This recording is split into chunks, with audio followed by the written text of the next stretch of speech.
The challenges facing our teens today mean that more than ever, we need to be there to support them and encourage them. The Dr. STEM Show is here to provide discussions about topics that will help promote healthy relationships, self-image, and success for teens, parents, and the community. Our young people can achieve more in life than they ever dreamed possible. The Dr. STEM Show, hosted by Dr. Stem Malatini, will foster these discussions and encourage your participation. When it comes to raising teenagers, every parent wants to be the best parent that they can be, but most they want to be stress-free. So today we're going to talk about a brand new program that is coming up in the North Shore area in Lynn, Massachusetts at St. Stephen's Episcopal Church. Welcome to the Dr. STEM Show, and welcome, Right Reverend Van Gulden. Thank you. I said it right. Yes, you did. Thank you. Yes. Welcome to the show, Reverend. Thank you. You know, before I start, I just want to tell you how excited I am to have one of my reverends. That's the church that I attend. So she is one of our reverends. Can you just tell us a little bit about yourself so that people know who you are? Certainly. So I am the Reverend Sarah van Gulden. I am the assistant priest at St. Stephen's Episcopal Church in Lynn. I've been there a little over a year. And my responsibilities include working with our young people, whether it's our little kids in the church school, our teenagers in the youth group, our young adults, and also working with parents as they raise their children and their teenagers in the city of Lynn and surrounding areas, reminding them that God is part of this parenting, part of this journey that we're all on, and that the church, specifically St. Stephen's, is here for people of all ages. God is good. Amen. And if we don't say hi to Reverend Jane. Yes, yes.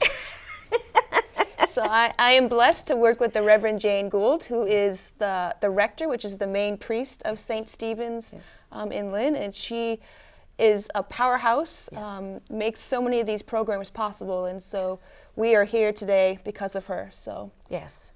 Well, thank you, Reverend, because if it wasn't for her, you know, she's a movers and shakers, and we suggested to start this program that we're going to be talking about, and she didn't ask questions. Okay, go find out how we can do it, find the grants and fund it. Now go do it. So, you exactly. know, Nothing is too big or too small for her imagination, and she really does believe God builds new programs. And He does, and He does. I'm honored to be a part of it. Just to tell you a little bit about this program, we are starting a program. It's a support group for parents, especially parents of teenagers, that we are going to be holding every Thursday. The program starts every Thursday, September 17th, in 2 weeks, from 6 p.m. to 8 p.m. at St. Stephen's Episcopal Church, 74 South Common Street, Lynn, Mass. or 1902. We will have that information at the bottom of the screen. I will be the one that will be leading the groups and conducting the groups. So we hope that everyone can join us. It's only $5 for every parent to come and attend. I also suggest, you know, if there are teenagers that have free time that want to accompany their parents, to come and join us, because I think it will be so good to hear from the perspective of the teenagers. But just wanted to throw that out before we started. I want to get to know you. And I want people to get to know you. But I think one thing that I wanted us to point out today is how being a Christian plays a part in parenting. Yes. So many would say, and I would agree, that God is our first parent. Right, and God mirrors how we take care of one another, whether it's a parent taking care of a child or siblings taking care of one another. And it's so important that parents feel not only supported by other families, but by the church as well, because being a parent is probably the hardest job of all. Whether it's an infant or a teenager or a 30-year-old, you can't do this alone. It's often said that it takes a village to raise a child. Yes. I would add or say that it takes a church to raise a child. Yes. God built us and created us to be in community, and so too often we think, I need to do this on my own, I'm strong enough, I know enough, and it's okay to say, no, I need help. Yes. And everyone should know that the church is a place where they can get help, whether it's through parenting or other things. And so that's why I'm so excited that we as a church and a community have said yes to God calling us to help parents. To help the parents, yes. Now, you said yes to God calling you to becoming a priest, I did. a pastor. Yes. How did you determine that? I mean, I'm always talking about, choosing a good career. So I'm wondering for the teenagers that are out there, if they were to hear your story, do you know when you're a teenager, when you're young, when you're an adult, how did it start? Yeah, so I get that. People ask me that question a lot as a priest. I was actually 9 years old when I first knew. I grew up going to church, St. John's Episcopal Church in Duxbury, every Sunday. My mom was a rock star. She got 3 little kids ready for church every Sunday morning, taught Sunday school, and then would come home and make the big family meal. But I was 9 years old. I was on our swing set, and I went really, really high and thought, I'm going to jump off. And so I jumped off, and time stopped for just a moment, and I realized God was holding me, and I wanted to be a priest. Just that safety and love and warmth I felt. I thought, I want to feel that all the time. And so I thought, the best way to do that is to be a priest. Yes. And I went through periods of time where I was really clear I wanted to be a priest, and other times where I thought, there's no way God wants me to be a priest.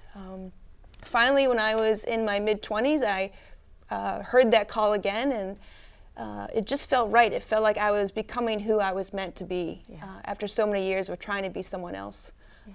So I feel very blessed that that call was very clear for me at such an early age. And I love sharing that story with people, because often people assume that little kids don't know what they want to be when Yes. they grow up. And Yes. I think many times kids do know. Yeah, you're right. Okay. Becoming a doctor, you have to have 4 years of education. You have to go 7 years and do, residential. Yes, yeah. What are the requirements for becoming a priest? So in the Episcopal Church, that's a great question. Thank you. In the Episcopal Church, it's required that you have a 4-year college degree, and then you do discernment, or you do questioning with a parish. So typically you meet with a discernment committee, and they ask you questions about your faith, about your history, about how you imagine how you would like to be a priest in the world. After that, you go to 3 years of seminary and receive a master's in divinity. And usually sometime after that, you are ordained a priest in the Episcopal Church. So it's 4, 5, 6, 7 years then? Or At least, yes. at least. And that also includes internships at churches, internships at hospitals as a chaplain intern, different field education sites. I spent a summer teaching church school in Jamaica as part of my work. So Okay, I'm becoming a priest.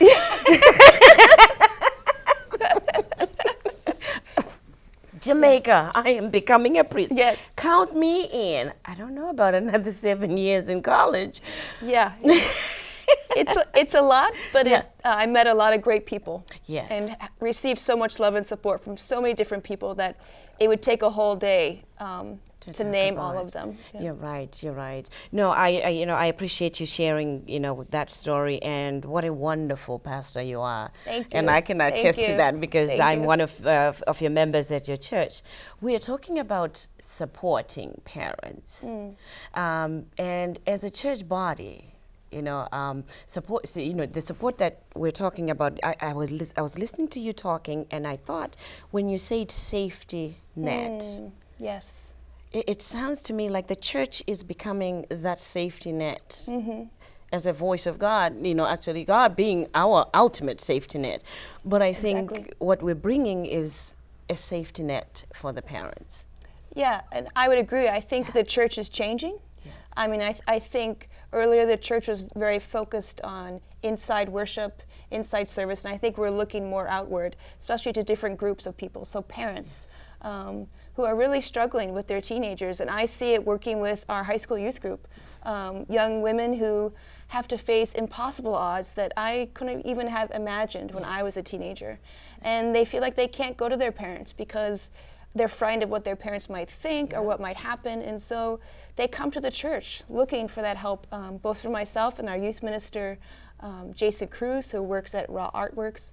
And so in reflecting on that and talking with Dr. Stem, it only made sense that we do a great job reaching out to youth, teenagers, kids. We can do a better job reaching out to parents. To parents too, yes, yes. Thank you, Reverend. We're going to take a quick break and we'll be right back.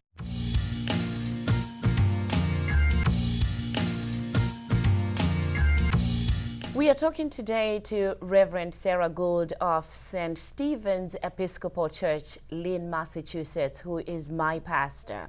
And what we're talking about today is support for parents. We are starting a group every Thursday starting September 17th to November the 5th. And it's going to be at St. Stephen's Episcopal Church. It's open to the community. It's not just for our own congregation. It's open to the community. And the charge is only $5. We will bring food, and I will be the facilitator of this group, as well as your support. My name is Dr. Stem, for those of you that are seeing this for the first time. I am a licensed private practitioner. I'm a licensed psychotherapist.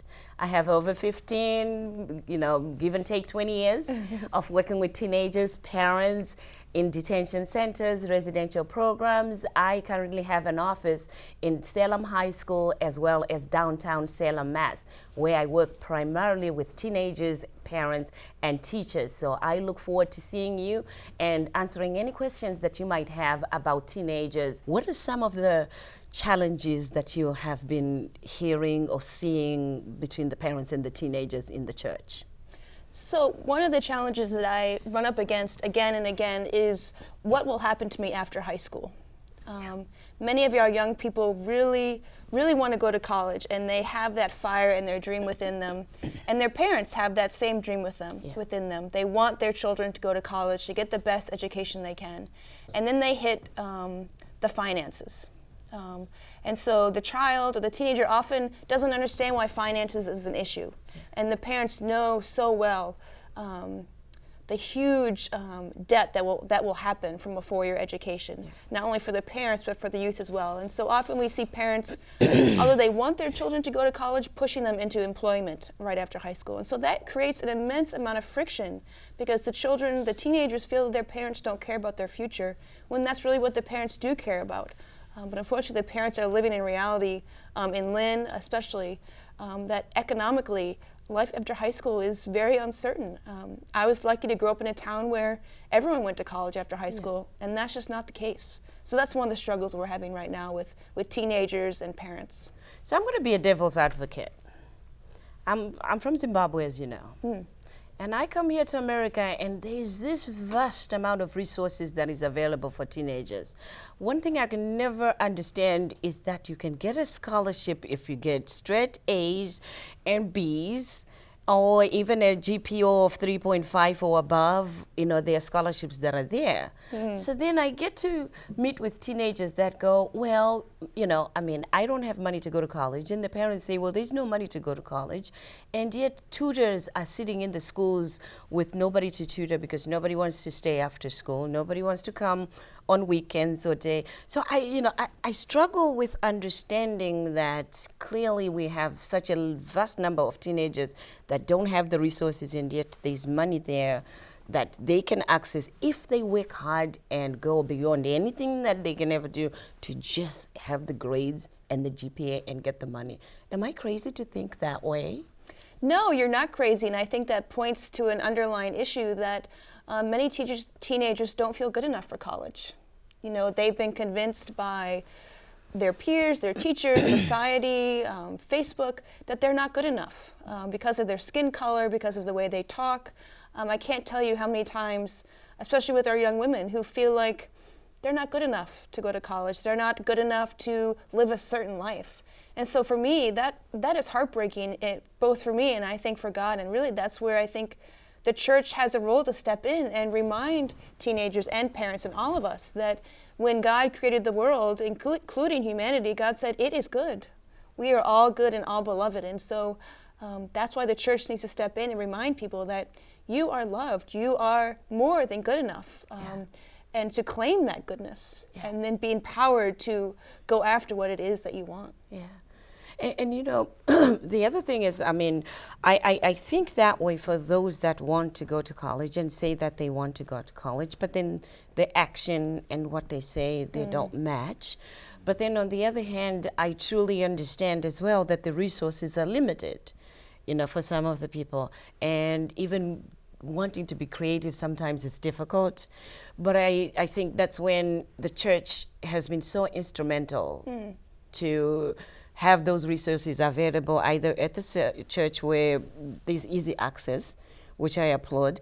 And I know you do a lot of youth programs as well for support. What are some of the programs that you have? How much time do you have? We have a whole, oh no, I can't say hour. Yeah. We support all children from the time they're born up through young adults and then when they become adults. So on Sundays we have church school from nursery all the way through grade 12.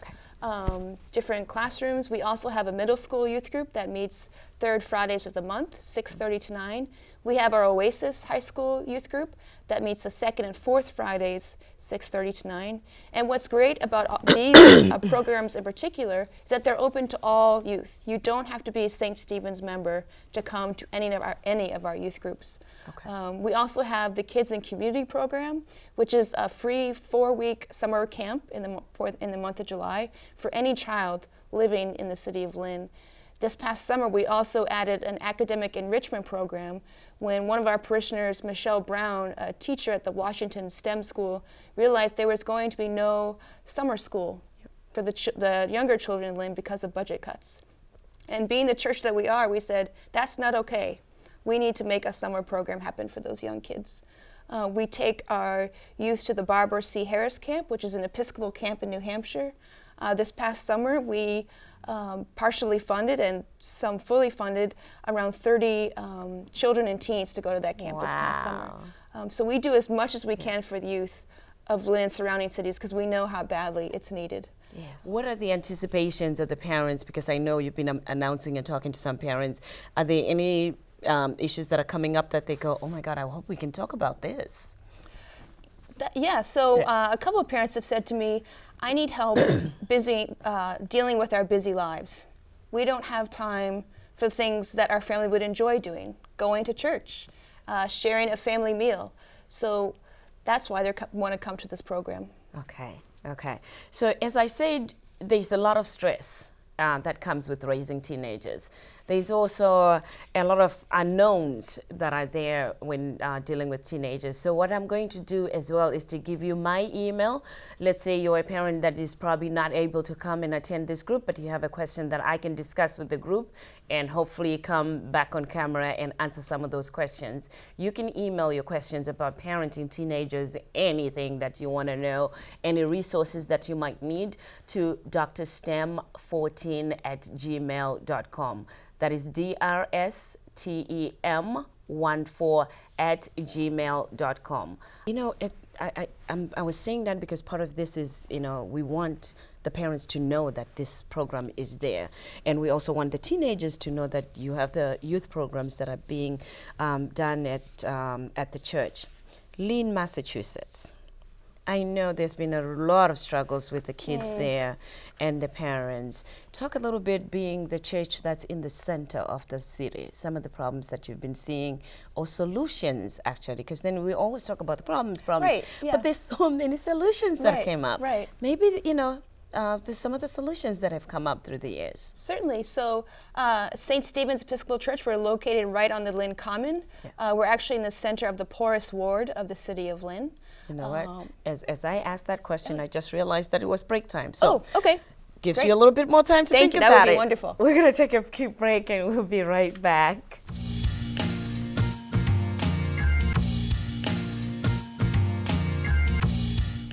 Sorry about that. I know I had to cut in. Everybody was listening. They were going, oh my God, I wonder what solutions they have. Because many are watching that also have problems, the same problems that they want to address with their teenagers and parents. So we're going to hear about some of the solutions that have happened in the Lynn, Massachusetts area with Reverend Sarah. Yes. So we're always looking for new solutions, whether they're big ones or little ones. This past summer, one of our bigger solutions was we were finding that teenagers, especially young women, didn't have a voice. We were talking a lot about the Black Lives Matter, and these young women said, we don't see a lot of young African-American Black women speaking up, and why is that? And so we applied for a grant, and under the direction of Paulina Fierro Cruz, who is a film editor, we spent a week, the first week in August, creating a short documentary film under the theme Our Lives Matter. And so for the first 2 days, the girls, 10 teenage young women from Lynn and Salem and Marblehead, wrote down their stories. Stories of racism, stories of illness, stories of fear, of loss, of mental illness. And we took those stories and we empowered them to tell the stories through film. And so we produced 3 of those films and put them together into one 5-minute documentary. And at the end of the week, we were all exhausted, but each one of those teenage girls left knowing that their story was important and someone wanted to listen to them, and someone did listen to them. And so a big part of our ministry is listening. Yes. Listening to our teenagers and youth every Friday night, on Sunday, sharing food with them, doing art projects with them, knowing that there are adults in this world, in this church specifically, who care about them. Yes. Yes. And want to hear their stories and what is going on in school and in their lives. Yes, yes. There also has been what we call an opioid crisis. Yes. In the whole North Shore area, not just Lynn. How has the church been involved, and has the church been involved? So the church hasn't been directly involved. I think we're all in shock over what is happening. Quite frequently, we find needles outside of the church building. So we do have unfortunate firsthand awareness of what is going on. Yeah. The Reverend Jane S. Gould, our rector, she is the president of the board for the Lynn Community Health Center. And so she is constantly giving us communication about what is going on, both from the medical side and from the policing side. Yes. And I think for us, it's getting back to that proving and affirming to people that all life is worthy, Yes. that even if you've hit rock bottom, God is still holding you there. And I believe that it's by the grace of God that any of us keeps going. And as people of God, we need to be seriously concerned about what's happening. Yes. With this opiate addiction and the overdoses. Yeah. And you know, what's more of concern to me is that our young children are also overdosing and, you know, using the needle heroin. I mean, some started off, it was marijuana, but now they're getting into the pills and, you know, all sorts of drugs. The warning to parents is that sometimes the signs are as early as 10, 11 years old, and you see something that tells you that maybe my child is experimenting with drugs or hanging out with people that are using, or maybe the drugs are around, surrounding neighborhood, or maybe in the home, and there are children there. Be aware, because then at that point, they're starting as young as 10, 11 years old, using something that leads into them being, you know, addicted and ultimately overdosing, unfortunately, for some families. So I think education is what we need to continue doing. We need to continue talking. We need to continue to provide resources. Who knows? We probably might be, after this support group that we're doing for the teenagers, we might come up with one that will be an educational forum that we can do, and at least to have a forum where we can talk more to the parents. But if you're coming to the group, and these are some of the questions that you have, I'm a licensed clinician. I have some information that I can share with you, resources that I can share with you. Please do not hesitate to ask. Or you can email me again, as I said, drstem14@gmail.com. Reverend Sarah, I know I had a question that I wanted to ask you about the young women. You mentioned that the young women that don't feel like they belong. Are we talking about multicultural that are coming in from other cultures, or these are some that grew up in here from your experience? So most of them, I would say, are first and second generation of immigrants. Okay. So their families came from Africa, came from South America, and so they have both the blessing of being born and being raised in America, but also the added stress of the higher expectation of, we came here for you, you have to reach this certain level. And they also experience the guilt and the dislocation of wanting to hold on to their parents' culture, but being thrown into this American culture, which is very disorienting and, you know, really forces you to dislocate from your heritage. Upstairs on Sunday mornings, we have a Kiswahili community that worships with us at St. Stephen's. And oftentimes the youth will come to our St. Stephen's groups and they feel lost. Yeah. They are Kenyan and they are American, and they don't know how to negotiate that line. And so, again, as a church, how can we help them? Oh, you need me. Yes. You need me. Yes, we do. Trust me, you need me.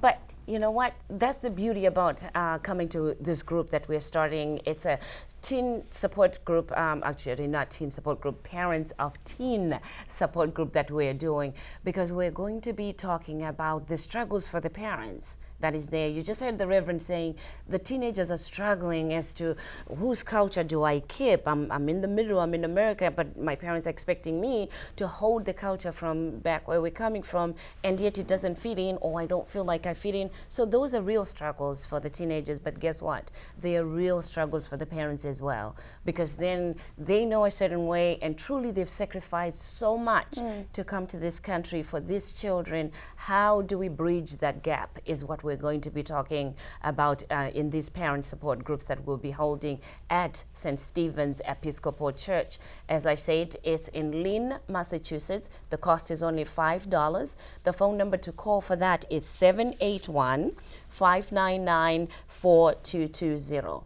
781-599-4220. And guess what? You'll be seeing myself and my Reverend, who's here with me, Reverend Sarah van Gulden.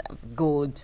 It's the good, yes, good, yes. good. Van Gulden. So you'll see these two faces when you come in, you know, warm welcome to all of you. And we're looking forward to having all of you at the church. As we planned, we're going to have food, right? Of course, yes. So we'll have food, we'll have candy. Yes. And we'll have community and sharing and support. Yes. We'll have prayer too. And prayer. We definitely will have prayer, because that's what we need. I had said to you before we started the show, I know we're about to end, about how church, to me, is the grounding that I walk on. Being raised in Zimbabwe by my mom, who you saw and see at church, she raised 7 of us. Wow. And with raising 7, a lot of people are now asking her, how did you do it?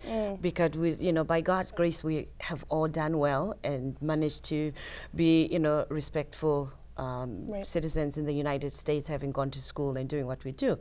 But her answer is always, it was God. It was God.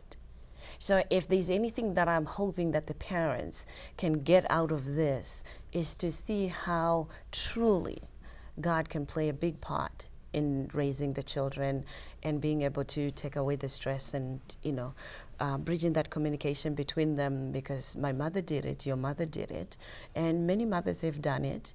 Not easy. No. But they gave it all to God. And they surrendered those things that they were not able to do, and they were able to do the things that they were able to do. So I think we're touching that part of every parent that says, am I good enough? Right. And we all have that question, and God always gives the same answer, yes. Yes, yes, yes. And God will continue to give that answer. The challenge is for us to hear that. Yes. I always say I can do all things through Christ who strengthens me. So yes, exactly. Amen. But if I can't, then I surrender, because somewhere, somehow, He says, let go and let God. Yeah. Yes. So I'm always standing on onto the grounds. Any other tips, comments that you can give the audience from a church perspective, a minister's perspective, that you can help the parents out there that are watching this? I would just say, I know we're all very busy. I have something going on after this and after that and after that. But even if you just have 5 minutes, just say hello to God. Yes. It doesn't have to be a fancy prayer. You could say the Lord's Prayer. Just say hi to God, because God wants to hear from you. It doesn't take an hour or even a whole day. Just 5 minutes a day. That's my invitation for you and for us. Wow. Just say hi to God. I like that.